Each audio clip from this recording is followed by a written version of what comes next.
चलिए फटाफट समझते हैं भारतीय संविधान के राज्य के नीति निदेशक सिद्धांतों यानी डीपीएसपी को। तो इसको ऐसे समझिए, मान लीजिए संविधान एक कंपनी की रूल बुक है।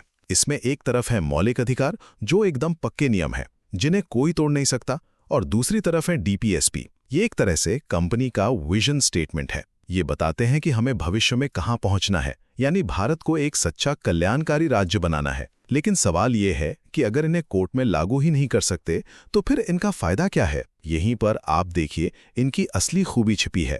पहला, ये सरकार के लिए एक नैतिक कंपस की तरह है।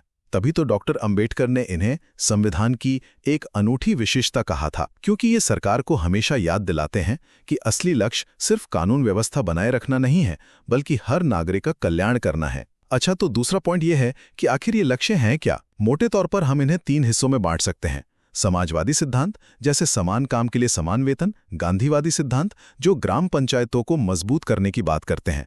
और उदार बौद्धिक सिद्धांत, जो देश को मॉडर्न बनाने पर जोर देते हैं, जैसे कि एक समान नागरिक संहिता। और अब तीसरा और सबसे दिलचस्प पॉइंट, मौलिक अधिकारों के साथ इनका टकराव। जरा सोचिए, एक तरफ आपके व्यक्तिगत अधिकार और दूसरी तरफ समाज के बड़े लक्ष्य। ये हमेशा से एक बड़ी बहस रही है, लेकिन सुप्रीम कोर्ट ने केशवानंद भारती जैसे ऐतिहासिक मामलों में एक बहुत ही शानदार संतुलन बनाया। कोर्ट ने साफ कहा कि व्यक्तिगत अधिकार और सामाजिक लक्ष्य दोनों मिलकर ही संविधान की मूल संरचना बनाते हैं और एक दूसरे के पूरक हैं। तो संक्षेप में, डीपीएसपी वो नैतिक वादे हैं जो संविधान ने आने वाली सरकारों से किए हैं, और यही वादे भारत की आत्मा को परिभाषित करते हैं।